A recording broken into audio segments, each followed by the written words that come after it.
Hello everyone. Welcome to I GATE. देखो यहाँ पे जिस वीडियो पे मैं अभी प्रेजेंटली काम कर रहा हूँ, वो उस वीडियो किसके रिगार्डिंग है पहले सुन लीजिए, तो कि आपको आगे देखने में बड़ा मजा आए।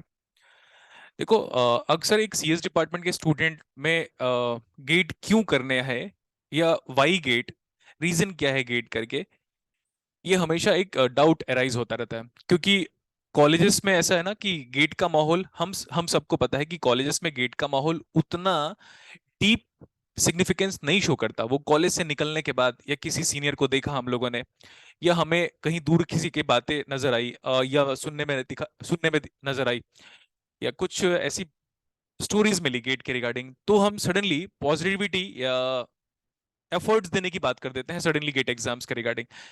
ये जो है ना, वो उड़ती उड़ती बातें हैं। जो मेन पॉइंट ये है कि हम गेट एग्जाम देते क्यों हैं। देखो, आज की तारीख में हमको हर जगह पे दिख रहा है कि सॉफ्टवेयर इंजीनियरिंग कितना ग्रो कर रहा है ना। एआई कितना ग्रो कर रहा है, एमएल मशीन लर्निंग कितना ग्रो कर रहा है।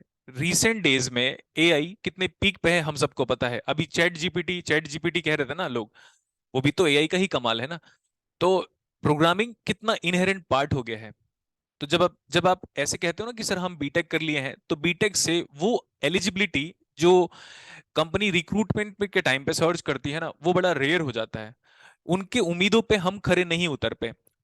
चाहे आप किसी भी को दोष दो, खुद को दोष दो, कॉलेज के प्लेटफॉर्म को दोष दो, इवेंचुअली तो कुछ फर्क नहीं पड़ता।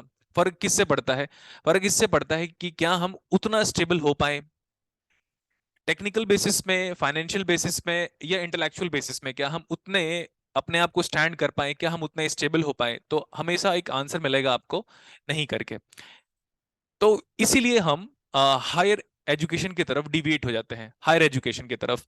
और हायर एजुकेशन टेक्निकल फील्ड में ही हम आगे जाएं तो बेहतर रहेगा। देखो, अगर आप इस पॉइंट ऑफ व्यू से वीडियो को देख रहे हो कि नहीं नहीं नहीं कुछ अलग हो जाएगा करके, नहीं, मैं टेक्निकल फील्ड पे ही बात करूंगा। और क्योंकि मैं टेक्निकल टीचर हूं, मैं गेट वालों को 2012 से पढ़ा रहा हूँ, एंड आई गेट में 2016 से पढ़ा रहा हूँ। उसके पहले मैं गेट वालों को, मतलब इलेक्ट्रॉनिक्स वालों को पढ़ाया था 2016 पे मैं यहाँ पे पढ़ाया। तो मेरे को अगर नॉलेज है, मैं तो गेट का ही है ना, तो मैं गेट के बारे में बात करूंगा instead of talking about GATE exams. तो अब हम बात कर रहे थे हायर एजुकेशन की। तो सीएस वालों को हायर एजुकेशन इसलिए करना चाहिए क्योंकि जिस कॉलेज से आप बिलोंग करते हो, नो डाउट वो कॉलेज अच्छा है। वो कॉलेज का काम था सिर्फ प्लेटफॉर्म प्रोवाइड करना, लेकिन क्या आपका जो सपना है कि यार मैं आईआईटी जाता, वो पूरा तो हो नहीं पाया 11th 12th में। तो अब हमको कॉलेज के फाइनल ईयर में एक मौका फिर से मिलेगा। हालांकि थर्ड ईयर पे भी मिल चुका रहेगा वो मौका, थर्ड ईयर में भी आप एलिजिबल हो गेट एग्जाम्स के लिए। लेकिन जो फाइनल ईयर में है वो हमारा इवेंचुअल अटेम्प्ट है, इस सेंस में कि हाँ, उसके बाद डिग्री हमारे हाथ में आएगी और हम गेट एग्जाम के थ्रू रिस्पेक्टिव आईआईटीज और एनआईटीज जा पाएंगे। अगर आप पहले से आईआईटीज और एनआईटीज में हो तो नो डाउट, मुझे अच्छे से पता है, मेरे चाचा जी का जो छोटा बेटा है, and he is from Calicut NIT, he is was having a decent package in the final year of BTech, तो ये अलग बात है। एनआईटीज में प्लेसमेंट अगर अच्छा हो रहा है तो गेट बहुत ज्यादा करने की जरूरत नहीं है, अगर आप टॉप एनआईटीज में हो तो। और अगर आपकी उम्मीद है उनके सेंस में सेटिस्फाइड हो जा रही है, it's well and good, no problem. लेकिन कुछ कॉलेजेस ऐसे होते हैं जहां पे प्लेसमेंट का रेशियो वो नहीं है जो पब्लिसिटी के टाइम पे दिखाई जाती है। इसको नेगेटिविटी को हाईलाइट नहीं कर रहा हूं मैं।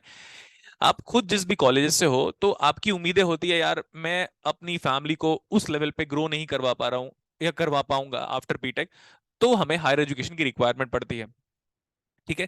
जब कोई स्टूडेंट गेट एग्जाम क्रैक करके किसी आईआईटी या एनआईटी में जाता है तो प्लेसमेंट का जो जो मल्टीप्लिकेशन फैक्टर है, वो 4 टाइम्स या 5 टाइम्स हो जाता है। आप किसी भी आईआईटीन बंदे से बात कीजिए, वो ज्यादा कॉन्फिडेंट बात करेगा, ज्यादा पॉजिटिव रहेगा। ठीक है।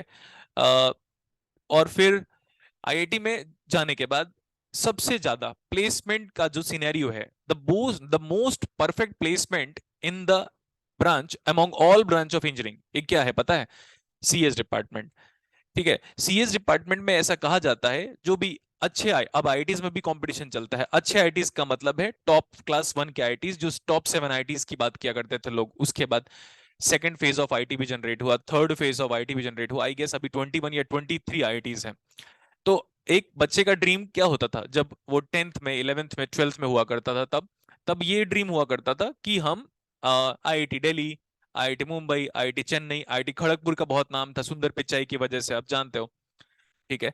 फिर IIT Kanpur and IIC Bangalore तो खैर टॉप 7 आईआईटीज की बात नहीं करेंगे हम, वो तो अलग है, वो पोस्ट ग्रेजुएशन में। और नो डाउट क्योंकि आप बीटेक कर रहे हो तो पोस्ट ग्रेजुएशन प्रोग्राम के लिए वहां बिल्कुल जा सकते हो आईआईसी बैंगलोर में, research oriented point of view से ज्यादा फोकस्ड है वो। और फिर गुवाहाटी और फिर रुड़की। यही था बचपन में हमारा सपना, और वो सपना अब फिर से पूरा हो सकता है। कैसे? हम गेट एग्जाम सही टाइम पे ज्वाइन कर ले। अगर हम थर्ड ईयर के स्टूडेंट हैं तो ज्वाइन कर सकते हैं, अगर हम सेकंड ईयर के स्टूडेंट हो तो ज्वाइन कर सकते हैं। पर्सनली मैं एडवाइस ये करूंगा कि start as early as possible, जब जागो तभी तभी सवेरा, ऐसे लोग कहते हैं ना, उस टाइम पे स्टार्ट करना बेहतर रहेगा। ठीक है। तो जैसे हम कहाँ से प्रिपरेशन करें, ऐसे कई सारी चीजें ऑप्शंस में मिलेंगे आपको, कई, क्योंकि ऑनलाइन प्लेटफॉर्म भी है, ऑफलाइन प्लेटफॉर्म भी है कई जगह पे। अगर आप कम्यूट नहीं कर सकते और आप चाहते हो मैं घर पे ही रहूं और हाईली फोकस्ड हो, साथ साथ फोकस भी हो और डिसिप्लिन भी हो, तो आपके लिए ऑनलाइन प्रोग्राम बेस्ट है। आप चाहते हो sir I need to feel that environment of GATE, तो जैसे आप लाइब्रेरी ज्वाइन करते हो पढ़ने के लिए, या घर घर में एक रूम एक्सप्लिसिटली मेंशन करते हो, स्पेसिफिकली एक रूम मेंशन करते हो, या रूम पे बैठ कर पढ़ते हो, तो आपको क्या चाहिए? You need to environment, you need the environment to study ना। वैसे ही सेम अगर आपको एनवायरमेंट चाहिए प्रॉपरली स्टडी करने का, तो फिर ऑफलाइन कोर्सेज बेहतर है। और सर फिर हम कितने सारे इंस्टीट्यूट ज्वाइन करें? इंडिया में बहुत सारे इंस्टीट्यूट है, सारे इंस्टीट्यूट अच्छा पढ़ाते हैं, बट जैसे हम आई गेट से जुड़े हुए हैं तो हम आई गेट के बारे में बात करेंगे। अब आई गेट में आपको 6 फैकल्टी मिलकर सारा सब्जेक्ट पढ़ाएंगे, जिसमें मैं हूँ, सिद्धार्थ सर है, नितिन सर है, सुप्रीत के बारे में एक्सक्लूसिव बात करने वाला हूं मैं थोड़ी देर के बाद। सुप्रीत मेरा स्टूडेंट है, मतलब लाइक लविंगली स्टूडेंट में से एक है, वो भी है। और फिर राकेश सर है जो आपको मैथ्स और एप्टीट्यूड मिलाएंगे, पढ़ाएंगे, मैथ्स और एप्टीट्यूड मिलकर पढ़ाएंगे। ठीक है। हम तो हम लोग आई गेट में सालों से जुड़े हुए हैं। कुछ फैकल्टीज ऑल टाइम है, कुछ स्टूडेंट है, स्टूडेंट को भी अपॉर्चुनिटी मिलता है। तो ये एक प्लस पॉइंट ये है कि आपको, अगर आप कल की तारीख में गेट एग्जाम में बहुत अच्छा रैंक लेके आते हो और आपने वो टीचिंग स्किल है, तो आपको ये भी मौका दिया जाएगा, क्योंकि सुप्रीत एक परफेक्ट एग्जाम्पल है। ठीक है। तो ये तो टीम के बारे में बात हो गया। तो आई गेट में जो रिजल्ट है ना, वो 2008 ऑनवर्ड्स देखोगे ना, तो मोस्ट ऑथेंटिक रिजल्ट। मैं किसी और इंस्टीट्यूट के बारे में नहीं बात करूंगा, बट यहाँ पे आज तक हम लोगों ने किसी भी रिजल्ट को अगर एडवर्टाइज किया हुआ है, तो सारे के सारे रिजल्ट या तो क्लासरूम के हैं ऑफलाइन, या तो कोविड के बाद से जो ऑनलाइन हम लोगों ने स्टार्ट किया उससे है। ये एक टीम है, और ये टीम में से जो बेस्ट परफॉर्म कर रहे हैं, वो हम सब मिलकर ही बेस्ट परफॉर्म कर रहे हैं और बेस्ट आउटपुट देने की कोशिश कर रहे हैं। ठीक है। सो अगर आप सब लोग इंटरेस्टेड हो कि सर हमारा जो सपना था 10th 11th 12th, कभी ना कभी तो आपका ये सपना हुआ होगा, अगर आप साइंस बैकग्राउंड के हो तो ऐसा नहीं हो सकता कि हमारा ये सपना नहीं होता कि हम आईआईटी में ना जाएं। जाने का एक सपना जरूर होता है, तो वो सपना अब फिर से पूरा हो सकता है। कंप्यूटर साइंस के हो, कोई प्रॉब्लम नहीं है, आप आओ यहाँ पे ना। पता है आई गेट में इवन मैकेनिकल वाले रिजल्ट लेके आ गए हैं। केशव देवांगन नाम है, सॉरी या तो अभिनव देवांगन नाम है, राहुल देवांगन एक लड़का है, ट्रिपल ई ब्रांच, कहना चाहिए इलेक्ट्रिकल, हालांकि इलेक्ट्रिकल इलेक्ट्रॉनिक्स इंजीनियर, वो भी रैंक लेके आया। सुप्रीत करके मेरा स्टूडेंट है, वो तो फिजिक्स, ठीक है, and after that mathematical background, and after that यहाँ पे आई गेट आया और फिर रैंक लेके आया 384। वो दूसरे बैकग्राउंड से आया है। तो एक सीएस वाले स्टूडेंट के लिए एक सबसे बड़ा इंस्पिरेशनल पॉइंट आई गेट में जो हम लोगों ने किया है अब तक, जो मुझे नजर आता है, फैकल्टी को देखकर हर स्टूडेंट मतलब लाइक फैसिनेट होता है, इंस्पायर्ड फील करता है। गुड, एक्सेप्टेड, मैं भी था। टीचरों को देखकर मैं भी इंस्पायर्ड फील करता था, यार हमको भी इनके तरह न्यूमेरिकल सॉल्व करना है। लेकिन इसके अपार्ट फ्रॉम क्या है पता है, अब तो आई गेट में ऐसा हो गया, सीएस वाले बच्चे तो रिजल्ट लेके आते ही है, इलेक्ट्रिकल इलेक्ट्रॉनिक्स। ठीक है। इलेक्ट्रॉनिक्स का भी एक स्टूडेंट है, मुझे अभी तो नाम ख्याल नहीं आ रहा, he is from same IIT, as if like I belong to the same IIT, IIT Kanpur. He also belongs to the same IIT, IIT Kanpur. तो इलेक्ट्रॉनिक्स है, इलेक्ट्रिकल है, मैकेनिकल है, फिजिक्स से स्टूडेंट है, मैथमेटिक्स में जैसे सुप्रीत है। तो आप सब सीएस डिपार्टमेंट वालों बच्चों के लिए सबसे बड़ा पॉजिटिव पॉइंट ये हो सकता है, या मोटिवेशनल पॉइंट ये हो सकता है, हालांकि सेल्फ मोटिवेशन भी one of the important parameter है, लेकिन दूसरों को देखकर भी हम मोटिवेट होते हैं। तो जब मैथ्स, मैकेनिकल, इलेक्ट्रिकल और ईसी वाले बंदे कंप्यूटर साइंस में गेट एग्जाम देकर गेट एग्जाम निकाल पा रहे हैं, तो सीएस वाले क्यों नहीं निकाल पाएंगे? हम 3 साल या 2 साल से कंटिन्यूस टच हैं सीएस डिपार्टमेंट में। सो मुझे जो बात करनी थी वो ये थी कि अगर आप सेकेंड ईयर में हो या थर्ड ईयर में हो तो लेट ना करो। अगर आपको आई गेट के बारे में पता है तो ये मेरी एश्योरिटी है कि हम जो टीम मिलकर जो डिलीवर करेंगे वो इंडिया में बेस्ट होगा। आपके सीनियर भी यही एडवाइस करेंगे। अगर आपसे कोई सीनियर से मुलाकात होती है तो पूछ लीजिएगा आई गेट का जो टीम है ओवरऑल, सब की बात कर रहा हूं मैं, तो वो बेस्ट डिलीवर करेंगे। इवन आपको यहां तक मिलेगा, इस साल अगर आप स्टूडेंट से बात करोगे तो आपको क्या मिलेगा जानते हो?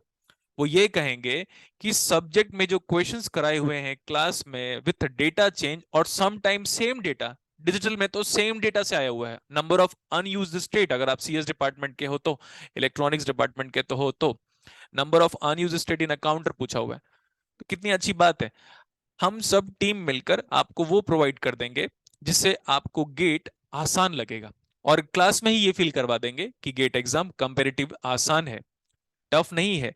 तो टफ जो था वो बीत चुका है। आईआईटी जेई का एडवांस और मेंस, उसको आप टफ कह सकते हो, क्योंकि उस टाइम पे हो सकता है हमारे अंदर वो कमियां रही होगी कि हम उस न्यूमेरिकल के स्टैंडर्ड को अपने स्टैंडर्ड से मैच नहीं कर पा रहे हैं, जिसको कंसेप्ट मैचिंग कह सकते हैं हम इंग्लिश में इन जनरल, या इंटेलेक्चुअल मैचिंग नहीं हो पा रही है। बट अब हम आपको इतना पढ़ा चुके रहेंगे और ओवरऑल आई गेट इतना आपको पढ़ा चुका रहेगा कि आपको गेट एग्जाम्स में क्वालिफाई करने में तो लिटरली कोई प्रॉब्लम नहीं होगा।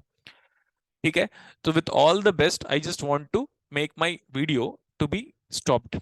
जो मेरी एडवाइस है उसको फॉलो कीजिएगा। Take care.